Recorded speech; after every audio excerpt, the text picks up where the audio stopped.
Welcome to The Real Demers, where we champion the B-sides, the offbeat and the overlooked. We've worked in and around Hollywood, so we know just how hard it is to get a movie made, and this is just our space to celebrate some cinematic misfits that we hope you'll enjoy as much as we do. With the recent success of 28 Years Later, we're taking a look at its predecessor and the resident black sheep of the franchise.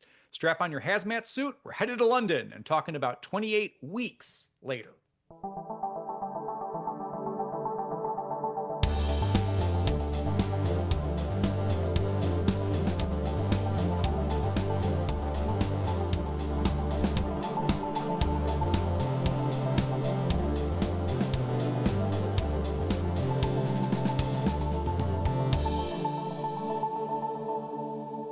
I'm one of your hosts, Greg Bellavia, and I'm here with Andre Sanglade.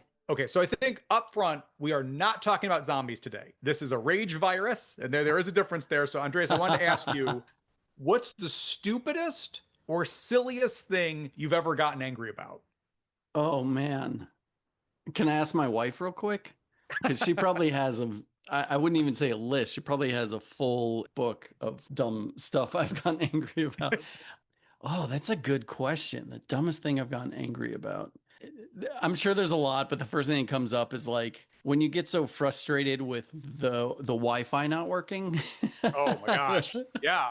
I feel And like also, we're how entitled is that? Here we are in the 21st century, and that's and it's like, yeah, how and I think dare that? Yeah. and I think that's why it's one of those things it's a dumb thing to get upset about. Now, obviously it can be at different moments, right? If you're just trying to doom scroll and you get upset about it, that's where it's the privilege coming in. If it's something where you have something for work that's due or you need to get that email out, Yeah.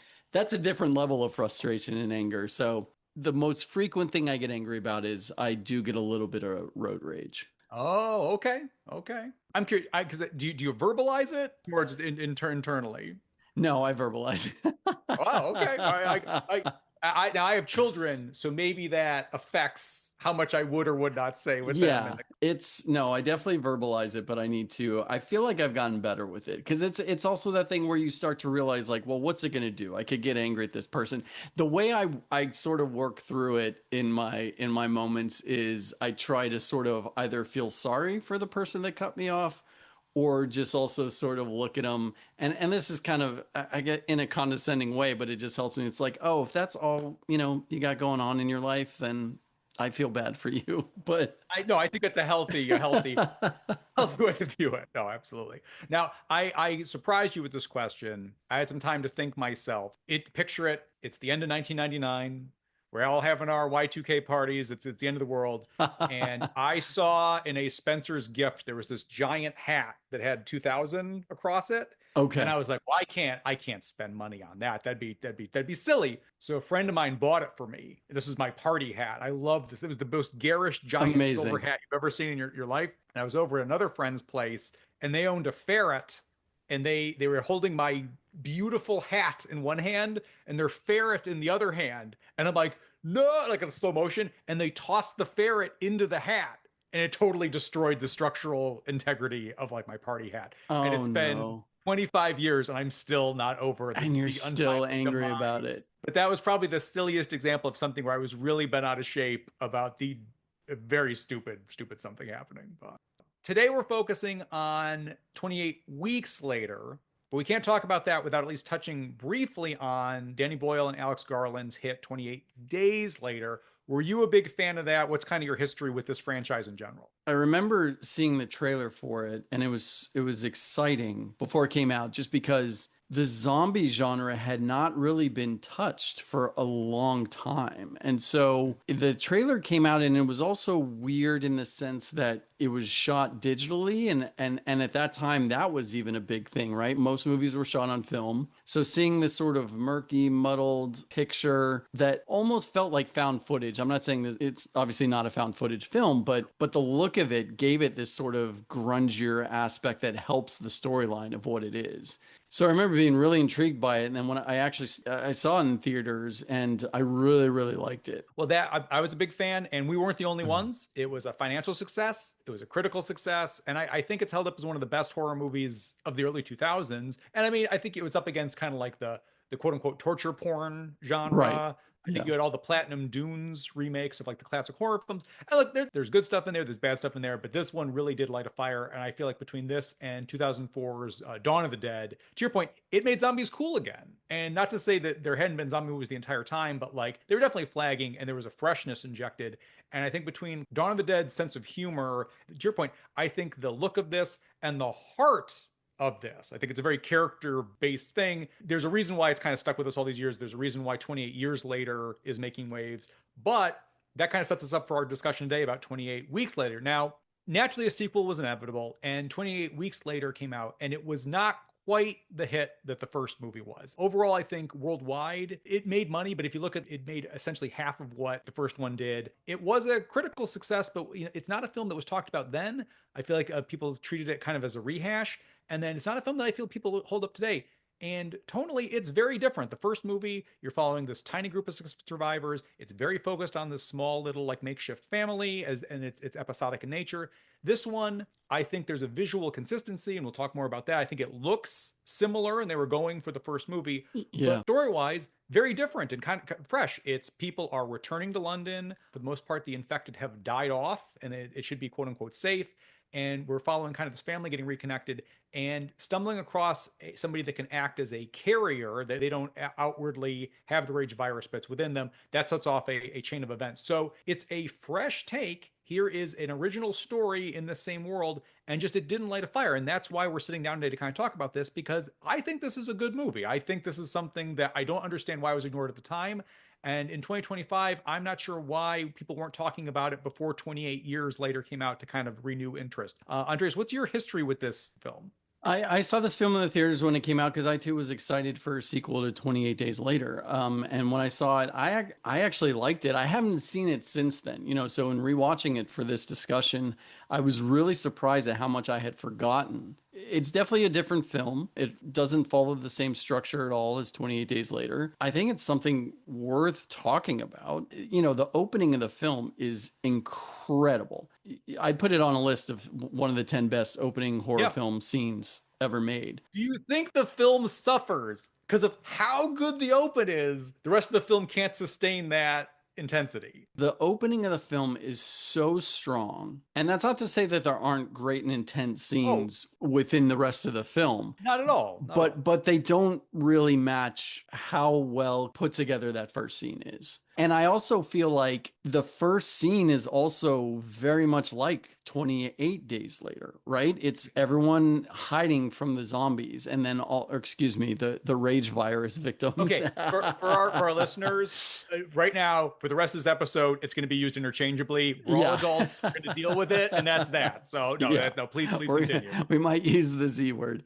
It's very much them trying to hide from the zombies. Then the rest of the film, there's a cure, right? And then we're following the oh shit moment of how that all goes wrong. So and to get into it, just sort of like I feel like if you're listening to this, you're familiar. But if you're not, like I get to your point, it draws you in. Very quiet moment. You got these survivors hiding, and there's this married couple, and they'd sent their kids away for safety. It enters on a very loving moment, and it goes from being very quiet, and you get their lives and just little hints of like somebody's left earlier, and one survivor thinks they're going to come back. The rest of them are convinced. It's setting up that they've been here for a while. You get a history, and the beauty of this is you could have had a whole movie based off the first 5 minutes because they're planting these seeds. Absolutely. But then it flips it where most of these characters are instantly wiped out. There's an infected attack. It's very visceral. It's scary. I mean, like it gets your blood pumping just like 28 Days Later.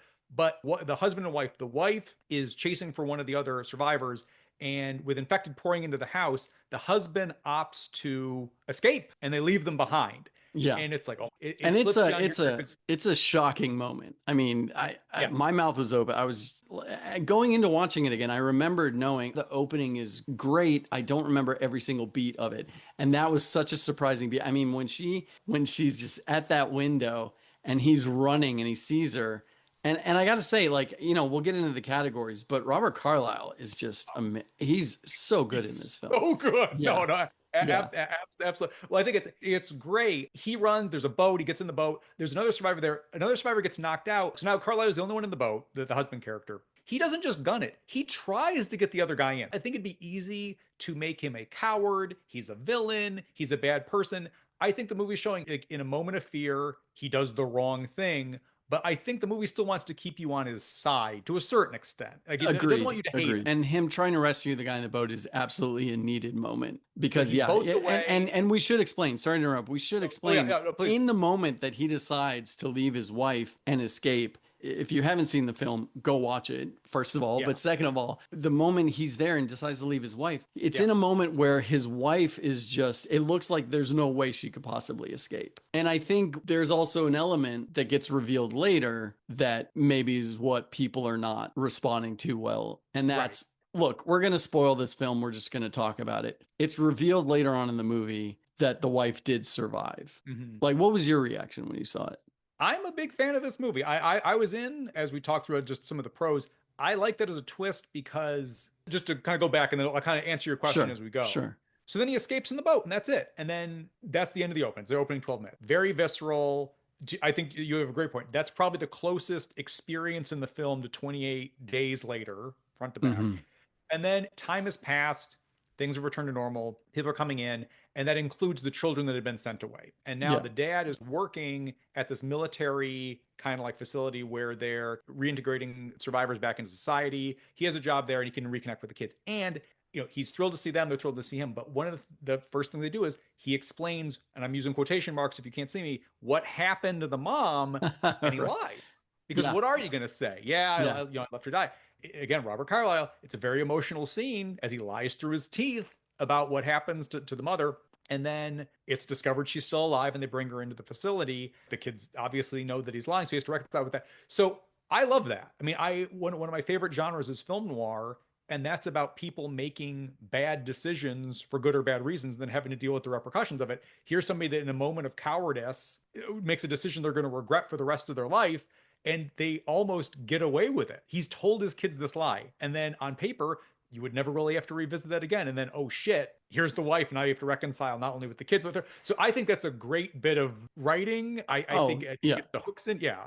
No, I 100% agree. And obviously, this is later on explaining when she's back, she actually has an immunity to it. That's she's unable to be turned into the rage virus monster, but she's a carrier of it. So that obviously explains how she survived.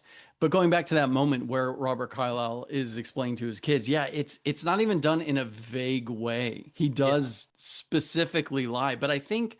And I think it's a moment in the movie where, like we mentioned, him trying to save the guy in the boat in the beginning is a moment that's important because we need to feel like he's not a full on villain in leaving Yeah. his wife, that he does want to help people. And then this moment where he lies to his kids is a moment where we do have to feel like he's a coward and, oh, maybe he's a little bit of a monster. Because then at one point he sneaks into the facility she's being locked in and she infects him. But just to get into that, the kids call him out. Yeah. Robert Carlyle, man, like he does a great job like playing it because when he tells the kids he saw her get bit, which is a lie because he runs away before and he saw Right. what happened. He makes a point of like, I never said I saw her die. So he totally backtracks and tries to like cover his own bases, even though he 100% was implying. Yeah, this is when after the kids learn the mom is still alive. Yeah. This isn't Shakespeare, but I appreciate like I think this is a good screenplay. And I think a lot of like the escalating action. He works the facility, so then since he works at the facility, he can get in to see where she is in this one isolated area. And I was scared. Like, he apologizes to her. I was scared. Whatever. I do feel sympathy for this character who did a bad thing and did not act well. Like he wasn't honest with the kids. So he's a three-dimensional person. I appreciate that. Yeah. So then the movie subverts it because she's a ticking time bomb. You, the audience, know that she has the virus somewhere in her, but he doesn't know that. So Right. they have this kind of like heart to heart. The actress's name is Catherine McCormack. She was in Braveheart.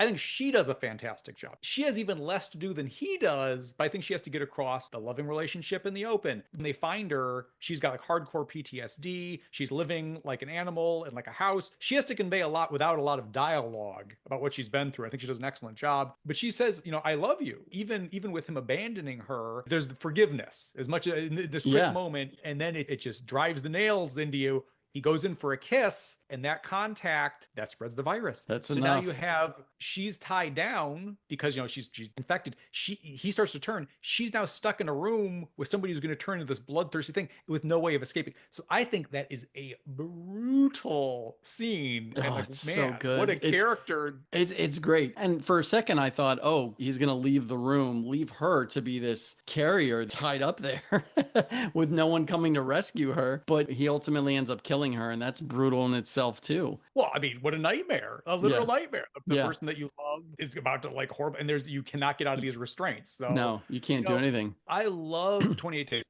All the praise that's heaped on it, yeah, 100% deserved. But I think the brutality of this one outdoes it, honestly. I think a lot of 28 Days Later is implied the horror of the world, and this one wants to show you. Yeah. So Carlisle, the husband, escapes, starts to spread it. The military up till now has looked very locked down. You're following these guys. The military characters that you've seen, they're bored. There's nothing to Yeah. do. There's nobody to guard. In their downtime, they're using like the scopes on their rifles to spy on people in little apartments that they're set up. And then now all of a sudden, oh shoot, there's this outbreak. It just snowballs and it keeps getting worse. So there's more infected on the street. It goes from just trying to take out the infected to just take out anybody you see. So that scene is so insane. That was a scene that I was just in the rewatch. I completely forgot that we're in a red alert and just weapons free. To conceal the spread of the virus, they had to start killing everyone. Jeremy Renner popping up, I thought was amazing. He's the main soldier that we end up following. It's not like at the time a whole bunch of A-list people, but a really good cast that they put together. And I think selling it makes this work as well as it does. Now it's all hell breaks loose, and it becomes kind of this journey of like Jeremy Renner, sniper, who's got some guilt. They just had to shoot innocent civilians. Like he's part of like the melee, but he basically he leaves just because it's such a mess at that point. A sympathetic doctor, military doctor played by Rose Byrne, and the kids trying to get out of the city. And it's not just because they're kids, but because the doctor figures out that they are also have the potential to be carriers like the mom, and maybe they can fashion a cure out of their blood. So there's a scientific reason to want to keep them alive, in addition to like the philanthropic reason to just not want kids to be harmed. Right. That's Act 3, is them trying to get out of Dodge and get to a helicopter to like safety while getting away from the affected, while getting away from soldiers. And a critic I follow had an excellent comparison. They said this is the Aliens to 28 Days Later Alien. And I like that a lot. It's the more action-packed sequel that still doesn't betray kind of like what the first one set up. It absolutely is more action-packed, but I'm still, I know I sound very flustered, but it really is. I don't understand why people don't like this film. I don't understand why it gets so much flack. Well, we're about to dive into categories. Before we get there, I just want to call out, and I think maybe this one, just to give credit, but two, maybe we can kind of circle around why it didn't work as well. I was a big fan of the director, Juan Carlos Fresnadillo's first film, Intact. It's a fantasy noir about luck thieves. They're people who get around you and they steal your luck. And then those people compete against each other in like challenges that are 100% luck based. It's a very weird film. I like it a lot. Big fan. I mean, that sounds incredible. I haven't seen it, but that premise alone has my interest. The fact that one's been buried also kind of confused. It's a little cold. Like the mood of the movie is cold. I like that. Again, I'm a fan of it. That was one of the ones where you're walking around Blockbuster and you're just like, this looks interesting. And I loved it when I watched it. So he ended up with this project, and I think they do a great job of, oh, that's what 28 Days Later looks like. All right, we'll adopt that. It's not a copying it. They look similar. And I think sometimes you'll see a horror movie sequel that goes in a drastically different direction. Texas Chainsaw 2, it's more of a comedy. Exorcist 2 visually looks very different stylistically. This one, it's the same ballpark. So were people just not, to your point earlier, is the fact that the original cast wasn't back? Is that it? Like, I don't know. I think they do a great job of trying to be in the same wheelhouse as the first one and providing you with a brand new story. I really like the way they set up the 28 weeks later of it all, in terms of showing shots of London and then text on screen telling us where we've been from the opening all the way till the current day. London's been cleaned up. It's been contained. Let's start moving people back in, and we'll make sure that nothing goes crazy. Unfortunately, things go crazy. So before moving on to Canada, I'll just say, like, Fresnadillo, they did these two movies. they've done only 2 movies since then, including Damsel, which ended up on Netflix. I have not seen the latest two, but I just feel like I really like his first 2 films. So I'm not sure why I'm not sure if that's director's jail. I'm not sure if there's something. I have no idea. I am a fan. I hope they get more stuff. Do you know if he's been doing TV? I don't believe so. I'd have to look at that. No. He was attached to that Doomed Crow project for the longest time. Oh, Like okay. he was one of the multiple directors. Got Didn't it. end up with Yeah. him. Even if he had been on, as talented as he is, I feel like that project was doomed from the start. So I don't know if it's good or bad that he didn't see it through, but I think that took up a lot of his bandwidth for a while. But big fan of this one. Big fan of Intact. Definitely think they need more credit. And I just 2 buried films, and not even buried. Like it's not that I think people don't like this movie. I don't think people talk about this. It's not Yeah. even well known enough. It's just this strange under the radar sequel to a horror. There's plenty of direct to video horror movies or direct to streaming now that, okay, sure, I get why Yeah. maybe you don't know that there's a whole bunch of very well regarded undisputed sequels starring Scott Adkins. I get that. If you're not in like the know. This was a major release to a very popular film. So I don't know. It's a little bit of a mystery. Maybe it's just the different plot, but we're fans, and that's going to kind of lead us into our categories about just what we like about it. Our categories are just a part where we can highlight some of our favorite moments and performances from the film. Starting us off, what do you think the core of this film is? What is its bleeding heart? That we're all screwed. There's no way to beat a zombie. No, I think the heart of the film is dealing with guilt. John, played by Robert Carlyle, is dealing with not being able to save his wife, and he has to live with that guilt as he's bringing his children into a new normal, but knowing that the reason they now don't have a mom is because of him. We've already talked about his performance, but he's so good in that. I mean, yeah, I keep going back to the scene you talked about where he has to explain what happened. It's heartbreaking, and you can kind of tell that the kids aren't sure if they should believe it or not. It's and then how it just comes back to literally bite him in the end. Well played. Well played. Well, I think part of it is also the institutions you put your faith in are going to fail you when put to the test. And I think that's a scary thought. Here you have your parents aren't even going to look out for each other when it all goes to hell. And it's not because they're mean, it's just they're human. They're going to be scared. They left us again. I mean, that's what the kids say. It's not through their choice. And the military. Again, this is a nice callback to the first film being very digital. This one, in the first half, you're seeing a lot through cameras, through like soldiers, like technology. At one point, the kids go and explore the city, and that's where they end up finding the mom. I noticed they go to a pizzeria and they're going to steal like a moped. On one of the doors, there's a mention of CCTVs, and I don't think that that's a mistake. I think there's this idea of you're always being watched. And there should be in this world an element of safety associated with that. Can't save you. Yeah. It doesn't matter. They can have 1,000 cameras. They can have 1,000 soldiers around you. It's still going to break out. And those soldiers are going to turn on you. Even at the end with Scarlett, the Rose Byrne character, they end up underground and she has a rifle that's got a scope able to see in the dark. And she is kind of coaching the kids down an escalator. Creepy sequence, suspenseful sequence, like a great bit of business. What happens to her? She's the only one that can see down there. She's the one that gets ambushed and killed. So even the person that you're putting your faith in to kind of get you down here. So of the 3 people, the 2 kids and her, that is a guttural horror that I think we've all been children. And the idea of like that person above you that you're trusting, and they're not going to save you in the end of the day. That's it. I think that is a very creepy concept. Also very different than the first film, which I would say was hope. Very hope-based. I think this one's very despair-based. I think that's such a great point. Honestly, it elevates the film for me a little bit. Everything these kids are putting their trust in is failing them. The last thing is them getting on a helicopter. And it's like, okay, here's another thing they're putting their trust in. Is this going to fail them? What's going to happen there? This film is merciless to its character. Also, I think the first, like 20 days later, there's a lot of mercy towards those characters. It's like even the original end of the film was him dying. And Danny Boyle was like, it's too rough for the audience. So there's alternate endings where he dies. And I think it fits better with him living because that kind of supports the whole hope aspect of the film. But here it's like Renner gets fried, immolated. What a horrible way to die. Rose Byrne beaten to death. And then the kids make it, I guess, in the helicopter because they fly away. But you don't really know what happens. You see an abandoned helicopter and then Paris is overrun. Were they responsible for that outbreak? And I think you could infer they were. Yeah, so then they themselves become what's going to create even more of institutions falling around them. I hadn't thought about that, but I love that assessment of it.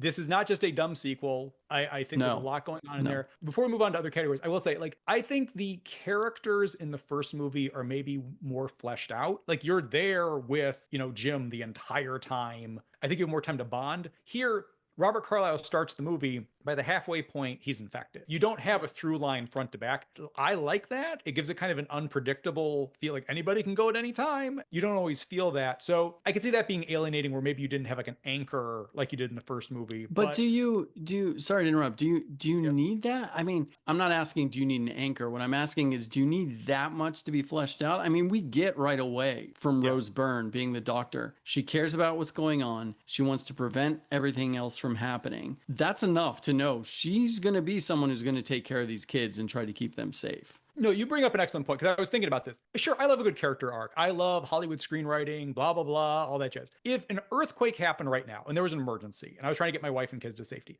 would I have a 3-act structure? Probably not. I'd be tested and there'd be an adventure and all that jazz. I think these people are reacting fairly to the situation, and that's all. Yeah. That's all Yeah. I ask of the movie. And I Right. think, and I'm okay with Jeremy Renner. Probably has the biggest journey because he starts off as just a military man. He's doing his job. He partakes in like the shooting. He feels bad, and then he changes his character based off of that. And then his own institution that he's been a part of, that he's trained through, he turns his back on. Yep. So then that in itself is a big character arc. I want to go back and make it clear that I'm not saying we don't need character arcs. I think character arcs are no, but just for the listeners to make sure. I'm not saying that I don't want character arcs. I think character arcs are important and necessary, but I don't think we need the whole film to flush out a character arc. Yeah, like you said with the Rose Byrne character, where she gets just brutally beaten and killed. So surprising. And that's the other thing. There are a lot of surprising deaths in this. You touched on Jeremy Renner's death, and I honestly was expecting him to kind of turn and be like, let me explain to you what's going on. But no, they don't even allow him that. They just torch him, which is crazy. Yeah. We're about to move on to our next category, favorite scene. There's a lot of good scenes. There's a lot. There's a lot of good scenes. I'd say the first movie is episodic. Something happens, they react to it, you move on to the next location. It keeps going. Yeah. This one is a snowball. It starts 100%. It fires you out. You have this great opening. Then it resets, and then it's just right. It just on like the amusement park ride. You go up, and then it just hits. It just keeps getting worse and worse and worse and worse. And I think that's great for suspense. That's great for action. You've got them shooting at just the infected, and that's a mess. You have them shooting at everybody. You have the helicopter attacking a whole bunch of infected. What a visceral scene. A helicopter versus just these bodies. You've got a sniper battle midway through this with like Jeremy Renner up against an inexperienced guy. You've got a helicopter firing on a car. There's just like constant stuff happening in the last 40 minutes of the movie. And in a good way. Sometimes you can overcrowd a film. It just keeps trying to add escalations to this, and I think that's delightful. So again, I think this is a very easy movie to watch. The time flew by. Like once like things start going wrong. I think because of that escalation, because of that snowball effect, you really don't have time. The momentum is there. It's like you say that, yeah, sure, there's a moment where it needs to reset after that fantastic opening. And you brought up the amazing sniper scene for this category, favorite scene. I think everyone's probably going to pick the opening scene. I think it is fantastic. And like you said, there's so many scenes in here that are so good. The first sniper scene, just how it escalates as they're first told, hey, you need to kill the zombies or the rage carriers. And then it gets to the point where they're just completely overwhelmed. The soldiers don't know what to do. So they escalate it to, okay, now we're killing everyone. That's insane if you think about it. That's just crazy. But then the other sniper scene, like you said, there's a sniper off with an amateur sniper and Jeremy Renner. And that's done so well, too. There's a level of suspense because he clearly needs someone to be bait. So that leads to a great moment with Andy where he steps up instead of even saying, oh, I volunteer, which I love, too, because you could definitely milk that moment for some melodrama of like, no, I'll do it. And he's just like, fuck it, I'm going. And he runs and zigzags and doesn't get hit. Again, there's so many great scenes in this film. I think you could pick several as your favorite. I'm not going to say the opening because I'm going to save it. I'll go the reconciliation of the husband and wife while she's locked up, because there's two levels to it. There's the emotional, dramatic, him trying to apologize, but then you as the audience know there's a ticking time bomb. Like, don't touch her, or because whatever. And then it goes from being this beautiful little reconciliation to this absolute horror show of him abusing this person that cannot get out of the chair. As a horror film, that's great. That's good stuff. It's a ticking time bomb in several ways, just because also you don't know how she's going to react. Him coming at this, and it is a good scene. But I also should say another favorite scene. I know we're supposed to pick one, but another one I do like, and we've talked about it extensively. But him retelling what happened, Yeah, to his kids. I love horror movies. I love great horror movies. I love schlocky horror movies. If you're looking in the early 2000s especially, even stuff that I like, a lot of genre stuff, you're not going to get a scene that has as good of acting as Robert Carlyle explaining what happened to the mom to those kids. And here it is in a 28 Days Later sequel. That's why we're trying to champion this. There's more action in this one. There's plenty of emotion in this one. There's some clever plot twists in this. So it's just like, wow, like you don't necessarily expect this one to be like going as hard as it does. And I think that leads us into like MVP. This has maybe more of a stacked cast than you'd expect. Like Yeah, Imogen yeah. Poots is one of the kids. Rose Byrne and Jeremy Renner, as we mentioned. Idris Elba is hanging out. It He's the head of shows the up. military Yeah. installation. He doesn't have a ton to do. It's the right actor in the right role. Needs to be a hard ass who gets increasingly worried about the situation that's happening. That's it. And he wears on his face and he has to make some horrible like calls. And there's a great wipe where it's his worried face. And then it starts to wipe and it just shows how many infected are coming to like take over like the area. Yeah. And like it's the only time that effect is used in the movie and it's used really well. But so it's just used well. Again, just talking about the different scenes and the performances, I'm still surprised people don't talk about this film more. But yeah, for me, the MVP I think is Robert Carlyle. It has to be. It's Robert Carlyle. Yeah.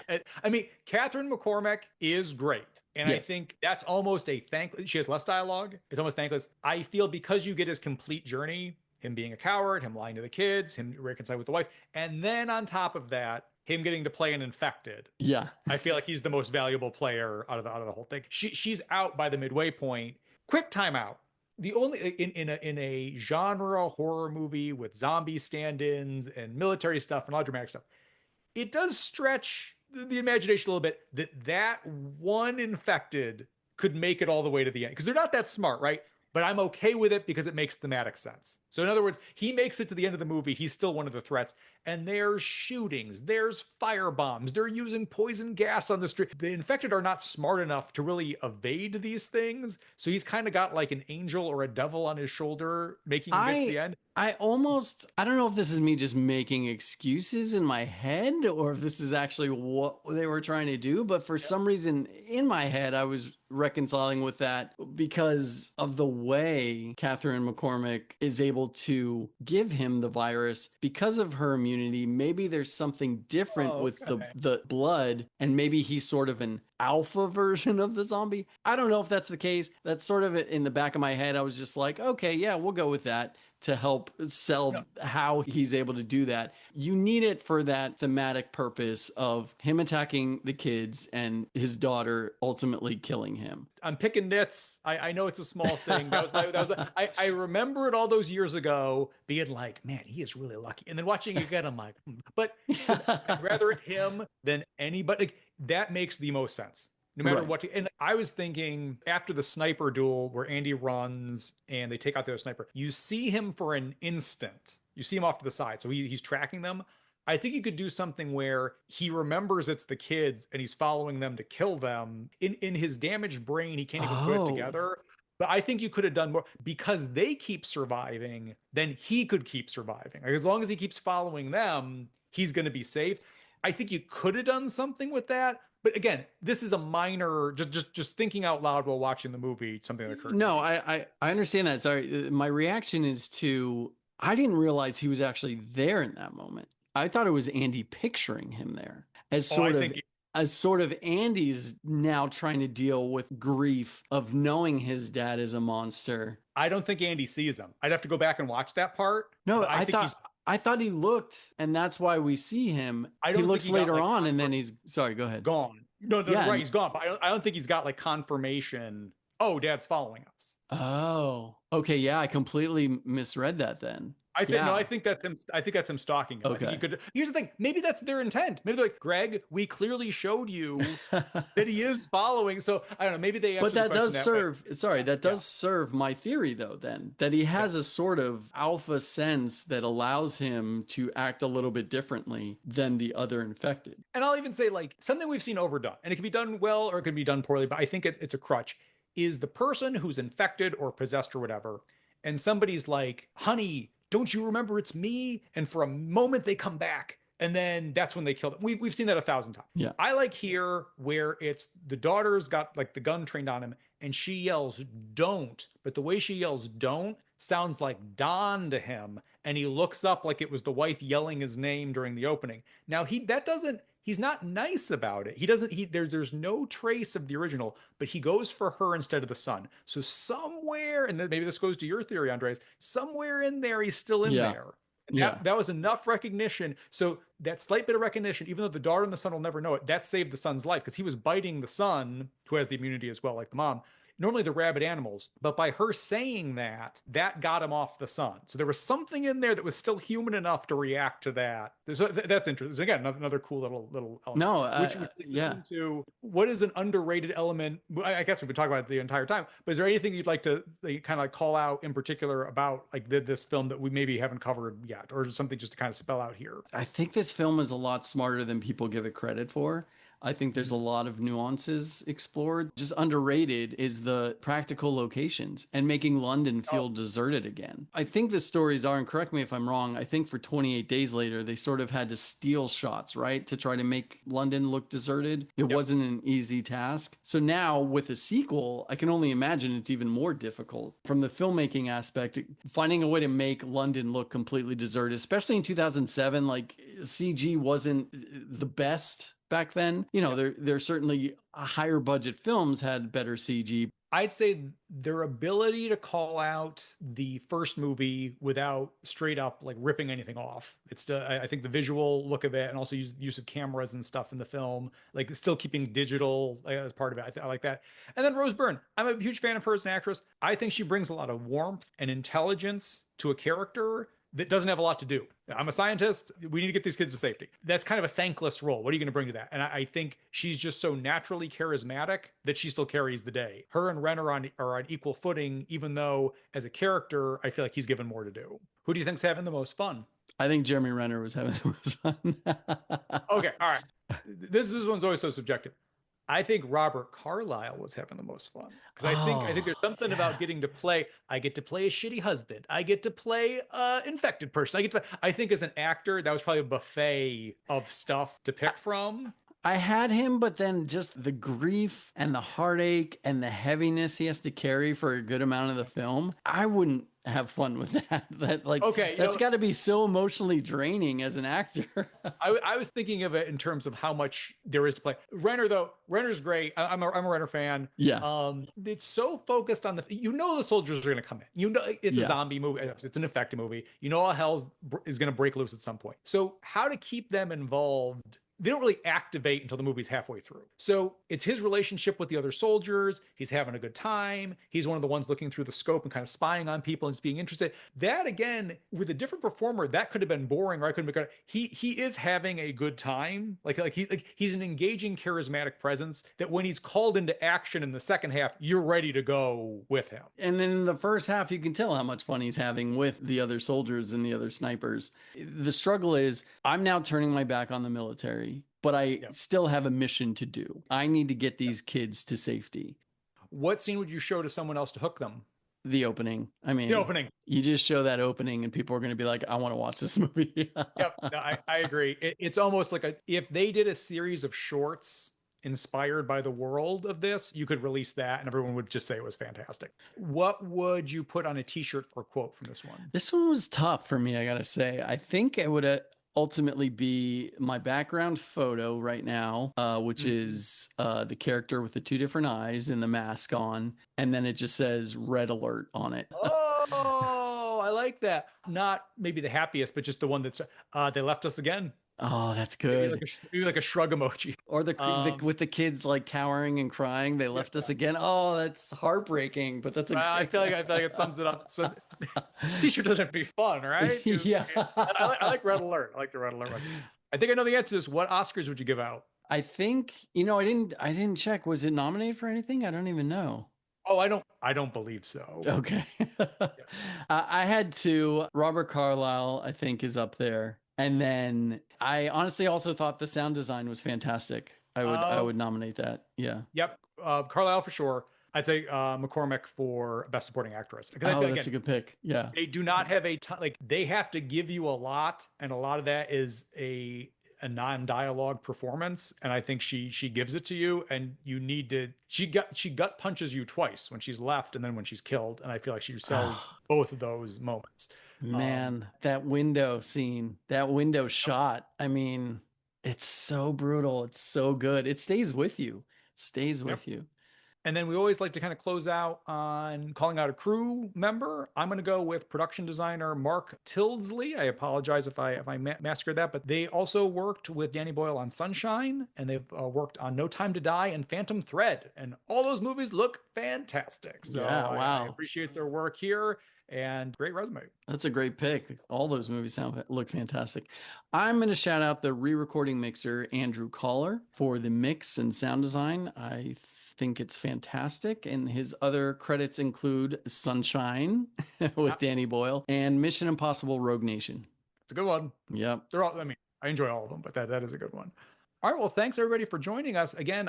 This is a sleeper, and you know what? I think on Letterboxd, I'm seeing some mutuals who are logging this one now. So I mean, I just hope with 28 years later out, it'll make people go back and kind of watch this one. I have not seen 28 years later yet, but I've heard very positive reviews. So I mean, maybe this is a franchise with no bad entries yet, which is always nice. Yeah, I haven't seen it yet either, but I plan to. Rewatching this got me more excited to see it. Thank you so much for listening to this episode of The Real Demers. If you enjoyed what you heard, please support us by leaving a like, subscribe, or review on whatever platform you listen to podcasts on. You can find us on Blue Sky and Instagram. If you want to reach out and send a comment, you can email us at realdemers@gmail.com. Our music is by Adolfo Delanoy. You can check him out on Instagram at Adolfo Delanoy. Thanks again, and be safe.